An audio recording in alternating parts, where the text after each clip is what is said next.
Hello and welcome to Best for Women Live. Joining me today will be Alice Gray from Mindful Monk. If we haven't met before, my name is Brooke Gordon and I am so glad to have you here today. This is going to be a great conversation.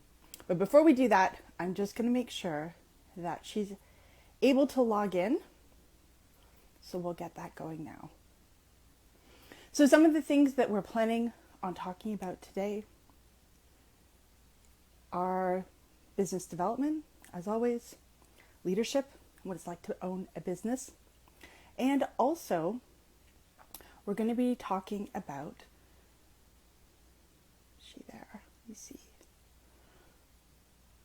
we're going to be talking about stress and healthy snacking, which are some of my favorite things. There she is, via the request.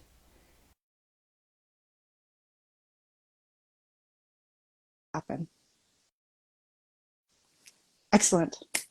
So again, joining me today is Alice Gray from Mindful Monk, and I am so excited to have her here. Hello and welcome. Good morning. How are you? I am great. How are you? Good, thank you. Good. Just dropped the kids off at school.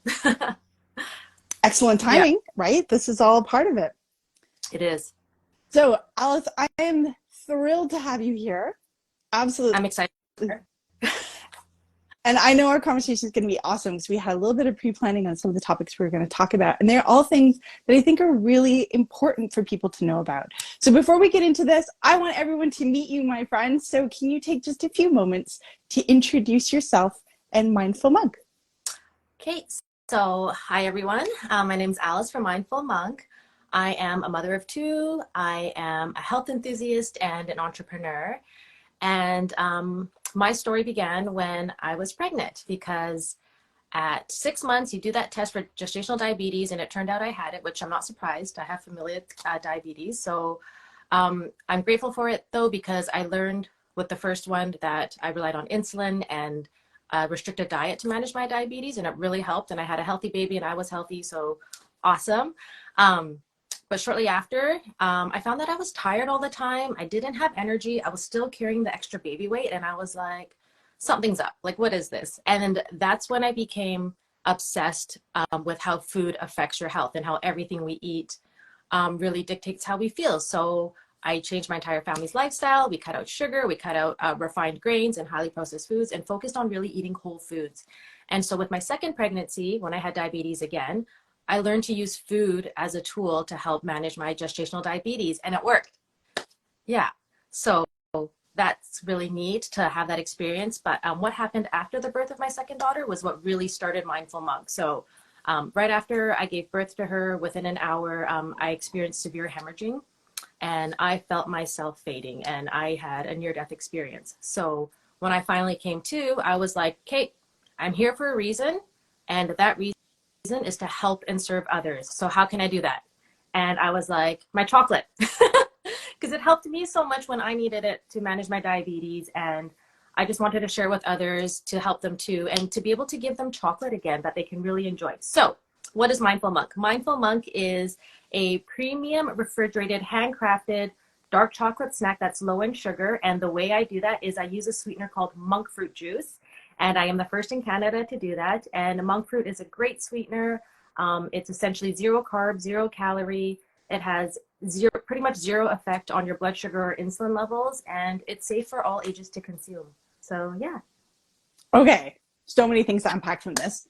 And I know your story, and it still gets me every time, my friend. And some of the reasons why for me is because it really is a story of leaning in and knowing your passion, and then really being pushed to take action into your passion. Is that a fair statement? Yeah. It's not being afraid. It's just doing it. Yeah. Because you knew that's what you needed to do, which I love. I also love the fact that you were able to work with and collaborate with your healthcare professionals, because diabetes is a very serious condition, right? It can be life-threatening. Yeah. And the first time round, a very traditional method of management, you were healthy and your little one was healthy. And then the second time, Did you find it was still a collaboration, or were they supportive of your choices, or was it more just you didn't need an intervention because you were able to sustain and support yourself? Yeah, so with the second one, they still wanted to go down the same route Mm-hmm. of insulin and the diabetes diet, is what I call it. But I was careful with the words that I chose when I was speaking to my healthcare professionals, and I was saying, I'm gonna cut out all highly processed foods. I'm gonna eliminate like refined sugars, and I'm just gonna focus on whole foods, fruits and veggies. I didn't want to tell them that I was doing a modified keto diet because Okay. in 2018, there wasn't a lot of evidence or research on doing keto while pregnant. So I did my own research, and based on my findings, it was like if you're already what they call fat adapted, then your body is in a safe position to continue keto during pregnancy. But for my own sake, I increased my carbs to a level that I felt comfortable. But that, again, that wasn't adding, refined carbs and sugars. It was adding like fruits and veggies and just really satisfying my needs that way. So they were actually surprised because I remember vividly the diabetes specialist loved grabbing her red pen to circle the sugar spikes. She looked at my sheet ready to circle and was like, "What are you doing?" She's like, "There's nothing for me to circle." And I had such like a win at that moment. And I was like, I just cut out, foods that weren't serving me and then just focusing on whole foods. And she's like, "Well, I don't know what you're doing, but it's working." And I'm like, "Thank you." I'm like, "Can I continue doing this?" She's like, "Yeah, if it's working for you." I was like, "Awesome." So yeah. Wow. Yeah. Wow, that's powerful, right? Very. I love that. And I think the piece around that that's also really, being being thoughtful and cautious in your own choices. But again, she's not saying, okay, this is great. This is great for you in this moment with your pregnancy, your conditions. And I think this is one of the things that, when we talk about collaboration and we talk about whole foods, and we're going to get more into what the chocolate is, I think it's really important because it is such an individual, like, you talked about, well, if your body is already fat adapted, most people aren't. They don't normally eat with where their body gets their full nutrition Yeah. from the foods that they eat, because oftentimes some of the nutrition's been removed because of the way the food's been prepared and processed. And you are talking about something right now that's really been lighting me up lately. So I'm kind of excited you went this way because um, there's so many ways to eat well. There's keto, there's like vegan, there's like intermittent fasting. Like there's just so many trends right now. And they've been going on for a couple of years and people are saying like yay or nay. And I don't agree with the naysayers, and I don't mean to be like controversial, but it's just like it does, like what you're saying, it doesn't work for everyone. It's everyone's, like, it depends where they are in their journey, but I still think it's worth trying. Like I don't think intermittent fasting is like the end all be all, but it's a tool in your tool belt that you can use to like reach the goals you want. And it's also a way to test, like, does it work for me? Does it not work for me? Does keto work for me? Does it not work for me? Like I've tested so many diets to realize, okay, what really works for my body? How do I feel? And once you eliminate all those like highly processed foods, you can actually hear what your body says. You can hear like, yeah, this makes me feel good. No, this doesn't make me feel good. And I just feel like take every trend or whatever with like a grain of salt and just try it. And if it works, great. It's a tool in your tool belt. If it doesn't work, carry on. Like it's just, at least you've tried it. And I think that's the main thing. It's like educating yourself, doing the research, and just learning and trying. Yeah, I just can't express that Yeah. enough. Now, I would be remiss without saying, I think it's important to note that you were still being monitored medically, Yes, right? Like you weren't trying it and then like, I guess in hope, it was you were eating literally whole natural foods, unprocessed, so fruits and vegetables as they come, right? But then you were also still getting follow-up care. That nurse with the red pen had a red pen because you were doing blood work to monitor. And I think that sometimes where people jump in to a diet or a new lifestyle, some of them are designed to be short term to help kickstart an inflammation process. They're not intended to be a lifetime journey. Others are intended to be a lifetime journey. But that collaboration with traditional, I don't want to say traditional, it's not traditional, with more modern medical techniques can really be beneficial. yeah, and you're right. I was testing my blood sugars every morning after every meal. So yeah, I was still using the technology they had to monitor my health. And yeah, it was awesome. Which is so amazing. And I'm going to give a beautiful example of this. So we just wrapped up the Regain Your Health. It was an accountability coaching program that Coach Christine and I hosted. And what was amazing is one of our participants said, you know, we asked them, how have you been doing with your choices? And she said, oh yeah, I know that I've been making the right choices because we went out and I had this cake and the cake was incredible. It was so delicious. This chocolate cake with a thick ganache icing. It was the most delicious thing I've ever eaten. And I literally felt like I had a hangover the next day and I could barely function. And I was like, yes, right? Yes. Because, and when people say, well, your body's going to tell you, that's what you're listening for. 100%. I remember when I first experienced that, I ate, you know, I think it was like a bag of chips or something. And the next day I woke up and I literally felt hungover. I had brain fog. I had no energy. I had body aches. And I'm like, what is this? I didn't drink anything. And I was like, but I ate something that wasn't that I ate. Oh my gosh. I love that example. And that's something I always tell my friends, like, you don't know until you know, like, you don't know until you cut it out and then bring it back. Then you're like, whoa.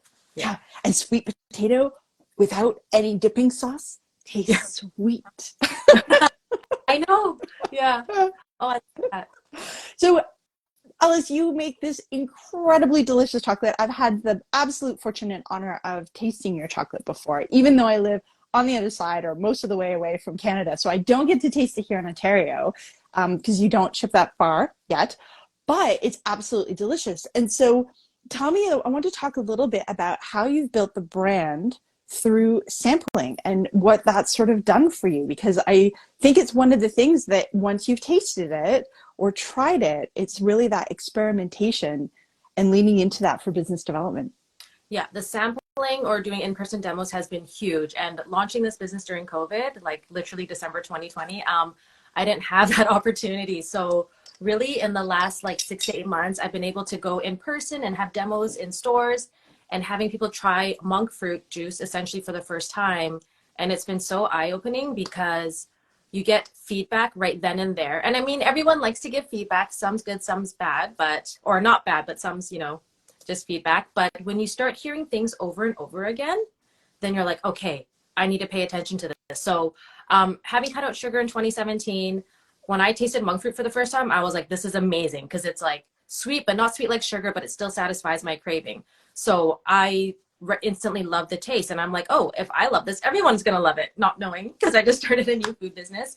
But it was in the in-person demos where I really learned everyone's taste bud is so different. Like, so different. Like some people could taste it. Some people had no clue. Some people had like an aftertaste. Like it was just all the feedback I was getting. And that allowed me to, okay, look at my recipe again.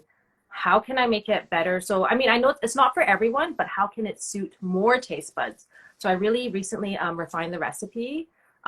Same ingredients, though, didn't change any of the ingredients, but I just, you know, changed the portion of each ingredient to make it more palatable. But again, still not for everyone, but it's for people who are looking for an alternative to chocolate that's made without sugar, that's low in sugar. It's 1 gram per piece, which I think is awesome. And that comes from the natural sugar and the nut butters. Okay, wow. So tell me a little bit more. I'm not going to ask you what your ingredients are, but I wanted to know a little bit more about sort of this flavor profile, because this is really interesting. A lot of people don't think about sweet is not sweet for everyone, right? We just said some people can't taste the sweet potato. Yeah. And yet other people are like, oh my gosh, this is fabulous. This is like a dessert, right? And they make sweet potato pies if it's like pumpkin pie. But some people taste pumpkin and they're like, pumpkin doesn't taste sweet. So then they pour in like 2 cups of sugar. Yeah. So tell me a little bit more about sort of this variation in taste buds and what are some of the things that you've learned? Yes. So I did learn that those who have like a minimal sugar lifestyle, when they eat it, they really appreciate the sweetness and they like it. They're like, oh my goodness, this is amazing. So that's that category. Those who still have like refined sugars in their life, but not a lot, they can taste it. They get it in a bit of an aftertaste, I would say. And then those who eat like a highly sugar diet, just it's not for them. But I think a lot of that circles around the fact that like monk fruit is a new flavor. Like a lot of people in North America have not had monk fruit before. I know everyone tells me like, oh, I buy the one at Costco. That's primarily erythritol, which is a sugar alcohol with like a teeny tiny bit of monk fruit. And the reason for that is because monk fruit extract in pure form is not approved by Health Canada yet, but it is in the works. So it's just, I always say it's because you're not familiar with it. But if you give it a few more tries, then you become used to it. I personally think it's an aftertaste you can get more used to versus other sweeteners that are out there like stevia and stuff. But again, personal preference. So it's what you know, right? Like people are eating it, expecting it to taste like sugar, and they are going to be disappointed because it's not sugar. So, yeah. Okay, I want to pick up on two things on that. When I was little, I'm going to tell a story because I think this is really important. So when I was little, my parents had this rule. Whatever it was that was on your plate, no matter how much you hated it, you had to have 3 bites. Yeah. And not like, no, you had to like 3 pieces. So, and this was a hard rule. And I remember being so irritated by it. I also remember hating Brussels sprouts. Now my favorite thing is the kale and Brussels sprout raw salad. Like, 6-year-old me, it was a dare to eat a raw Brussels sprout, and it was like the worst dare you could assign to somebody, And now here I am as an adult loving it. Now our taste buds change from when we're little to when we're older for sure. But I remember when I turned 18 and I was home for a visit, and all of a sudden I was like, I really don't like that. And my mom and dad were like, okay. And they didn't put any on my plate. And both my sisters were like, oh, we don't like it. And my dad's like, you need 3 pieces. Well, how come she doesn't? Because she's an adult, right? And so it's just so interesting how, but you'll get used to it. And there's a lot of things that the first time you taste it, you don't know how to process it. Your body hasn't figured out like what part of the palate it lit up. Yeah. But was it supposed to? And was there some fat in there? Because that's different from the sugars. That's different from the saltiness. And so your brain is like, I don't know what that was. It's trying to compute. It's trying to be like, what is this? This is new. I'm not used to this. Never had it before. And that's so normal. A lot of people say when they eat the chocolate, they taste the sweetness in the back of the mouth, which is really interesting. And I feel like it's because of the compound. So the sweetness in monk fruit comes from a compound called magroside V, and that is the antioxidant in the fruit. So I feel like because it's not glucose or fructose, which is what we're used to, that's why it hits your palate differently too. So it's been really interesting because I've had customers who ordered it online and they just messaged me going, you know what, I'm sorry, I tried it. I wanted to support you. This is not for me. And I was like, thank you for the feedback. My suggestion, give it a couple more tries. And if it really isn't for you, like share it with a friend that you think that might benefit from it. A week goes by. They're like, okay, I gave it a few more tries. I love it. They're like, I can't even go back to regular chocolate because just the sugar just tastes so sweet and unnatural, whereas yours tastes natural. And I was like, thank you. So yeah, it's definitely, there's a learning curve, and that's something that I'm learning to deal with every day. We don't think that there's a learning curve with food because so much processed food has been designed to exactly match the majority of people's palates perfectly. By design. To get a dopamine hit so that you want it again. Like they've been so refined to just like make you feel good and be like, I want more. And that's why you can eat a bag of chips and then not realize that you ate a whole bag in like an hour. Yeah. Or eat something until you actually think you're going to be sick. Yeah. Like all the mechanisms that would have told you you're full, you should stop eating. You blow through all of those protections in the body to keep you feeling well. And next thing you know, you're like, I actually think I'm going to throw up. Like I literally ate until you throw up. And then there's a part of your brain that's like, should I have another piece? You're already thinking about the next bite. But what you said is so true because like the things that tell your body are full are either protein, fats, or fiber. Like those are satiating like nutrients that say, hey, you're good and you're full. And so many delicious, highly processed foods have that all removed, and then sugar and salt are added to, and fat, but like processed fats to say like to make it taste good again. So anyway, that's why I created a nutrient dense chocolate that has protein, it has fats, healthy fats, and it has fiber. So yeah. That's so awesome. That is so awesome. Okay. And because I'm a huge proponent of this, it is when you have your protein and your fiber together, you will feel full. And you will feel full in a super healthy way.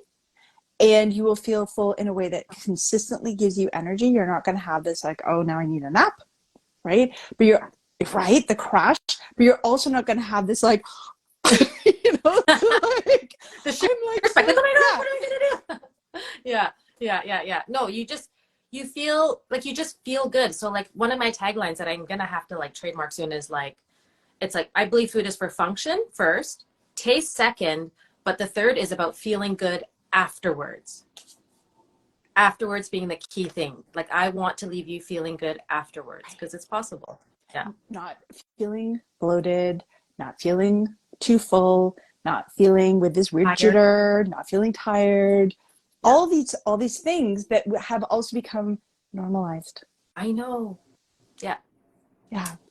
But the other piece to that, and I want to just hear more about your thoughts on snacking. So, there's also a school of thought that says, well, eat 3 meals, but then there's another school of thought that says eat multiple smaller meals during the day. I know for some people, fasting in the morning is a terrible idea. They get wicked headaches if they don't have protein first thing, often women. And then there's other people who are like, don't eat in the evening. That's not a bad idea. Mm-hmm. So for you, how does this fit into a healthy snacking lifestyle? Like, what would be good times or activities when your chocolate would be the right snack or a good idea for a snack? Great question. So for me, it was when I was working and it was middle of the day and in between lunch and dinner, and I just wanted something to keep me till dinner, but that wasn't going to make me crash or anything. So for me, it was like the afternoon coffee and the chocolate square. That's what really worked for me.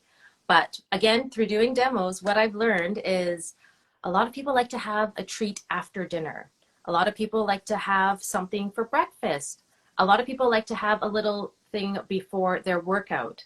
So it was just so fascinating to hear how everyone enjoyed it. So based on like hearing this and like looking into it, I feel like the best way to enjoy my snack is if you know you like to have snacks and that's like not gonna go away, replace your traditional snack, whether it's like chips, a muffin, croissant, or a chocolate bar, with the chocolate, right? Because it's gonna satiate you, it's gonna leave you feeling good, it's gonna give you the energy to keep going, and it's gonna make you stop snacking essentially, just because of the fats, protein, and fiber. A lot of clients like to cut it into squares, like into quarters, and they like to have it right after dinner or at 9 o'clock when it's like they know their sweet tooth is calling. They'll have that and they're good. They literally tell me like it stops them from reaching for more things, which is amazing. And then there's some people who are like, you know what, my mornings are so busy Yep. and I don't have time to eat. Yep. So what they do, they grab a square and they're out the door and then they're good till lunch. So yeah, there's a lot of ways. Again, I like to think of my chocolate as another tool. It's another tool in your tool belt that you use when it's best for you. Because you know when you like to eat, like your lifestyle. So it's just a way to add it to help you get through the day. I love that. I love that. Yeah. Okay, so tell us a little bit about snacking. Could also be something that people lean into when they're stressed. Yes. And I know that stress for you is something that you've been working on managing. So you're a business owner, you literally wear every hat all the time, right? You're making them, you're packaging them, you're selling them, you've got your kids helping you, your spouse helping you, but it's still just really you. Yep. And so I'm going to ask 2 questions. One, how do you cope? And the second one is how does snacking play a role for you, given that you love to snack and you live with a pretty intense stress? Yeah. So the way I deal with stress, that's a good question because I was thinking about this. So honestly, if it's something that already happened, right, there's no point in stressing about it because I just tell myself it already happened because it meant to happen. So just leave it. So there's nothing you can do about it. It's done. It was supposed to happen that way. Just move forward. And the next choice is yours to make. So that's with stress in the past, because sometimes like something will happen, you'll be like, why did that happen? I could have done this, I could have done that. No, drop it, done. With current stress or things that I'm going to be stressing about in the future, usually it's because you don't know. Like you don't know what's going to happen. Your brain's like trying to figure out like a million scenarios. Like, can this happen, this happen, this happen? And you always go to the worst case. But I just try to just stop thinking about it and just do it. Once you just take action, and you do the thing that's stressing you out, the stress goes away. Like literally, because you're like, oh, I did it and I didn't die and I'm still here and I survived. Or if it didn't go your way, again, nothing terrible happened the way you thought it was going to be. So it's just, honestly, it's mindset. You have to train your brain to think that way because your brain can easily just take off and go a million miles about what could happen. Yeah. But that doesn't serve you because then you end up doing nothing and then hours go by. So yeah, that's something that I really do with stress. As for snacking, I will not lie. I love chips. as I mentioned earlier. But I'm very mindful of when I eat the chips, and I'm very mindful of the ingredients I choose. So when I look for chips, I look for literally 3 ingredients. It's either potato, olive oil, or avocado oil. Those are the oils I choose to consume, and then salt. So it's just 3 simple ingredients, no added flavors, no sugars, no seed oils in those. And I try to time it where I eat it during the day or like right after my meal. So like right after dinner, there's that 1 bowl of chips, and that's it, because I'm gonna enjoy it and I'm not gonna like deprive myself of it. I also really like donuts.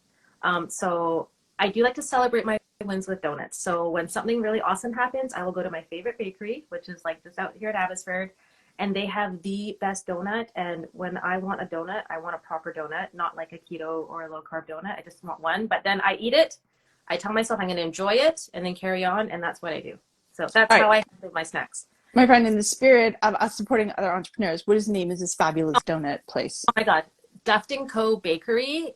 It is the best, like so good. Like they know how to bake, like for sure. You will not be disappointed. There's always lineups, but it is worth it. So good, so good. Okay, amazing. Yeah. You are going to tag them in this I will afterwards. Okay, cool. The other thing that I love, so I also, chips is my weakness. This is part of why we're friends. I knew it. Yeah. So one of my clients uses a teacup, and that's her portion control. So whatever she wants goes in the teacup. The bag stays in the kitchen. What she eats is in the teacup. Yeah. And then she's actually built the discipline to set a timer. So no second teacup until 20 minutes have passed. And that's good too. And another tip for when you're snacking, instead of thinking about the next bite, because that's where our brain goes, like looking for the next crunch, actually focus on the bite that's in your mouth, the crunch, the saltiness, the taste. Like if you are actually present in eating those chips or whatever snack it is, you actually can enjoy it versus like mindlessly eating, watching a show, or like on your phone. Then you're like, boom, the bowl's empty. You're like, I got to get another bowl because you didn't even get a moment to appreciate it. So yeah, mindful eating is very, very, yeah, it's important. Oh, I love that. The other one is I ended up getting one of those, like a mandolin, I think that's what it's called, the one where you can make it really thin slices. And it's not an air fryer. It's a special plate with holes in it that can go in the microwave. Oh. Yeah, and you can make your own chips. It takes about like 3 minutes if they're on super thin. And then you just toss them in a bit of sea salt while they're still a little moist. And then it binds, so you can minimize the amount of oils that you're adding to them, but you also don't have to wait. Like our oven is an energy efficient oven that takes like 40 minutes to heat up. I don't know if you've ever experienced one of those. Oh, I thought I had to sneeze. Okay. Can you share that with me after? I will. I'll send you a link. There's just some like really interesting things, but then you also have the portion control of knowing which potato you bought and how much of the potato you want to eat. Because, you know, I'm used to eating a potato. I know I'm not going to eat a whole potato, but I'll eat a couple small potatoes. And then at the same time, suddenly you have a bag of chips and you can't visualize the size of a potato relative to a bag of chips. Yeah. Sorry, that's my alarm. Yeah. No, it's all good. It's all good. I have loved our conversation today. I appreciate your openness to talk about, you know, the stress and how you snack. I love the tips that you've given us. And I wanted to, is there anything that you want to share? Any final thoughts that you have? No, I'm just thankful for this opportunity to chat with you. And thank you for being such an amazing mentor to me and just supporting me through this journey and just always celebrating my wins and being there for me through the hard times. Like, Brooke, you're amazing. So thank you so much. Oh, Alice, thank you. I appreciate that. It has been such a joy to work with you and to actually watch your journey from afar. And I have to tell you, one of my absolute highlights is when you and I finally got to meet. I know. I love that. Yeah, it was a cool moment. It really was. I know this virtual everything. And then actually having a chance to really meet you in person. It was amazing. Yes. Thank you for your time today. Thank you, everyone, for listening. And we'll see you next time on the Best for Women Live podcast.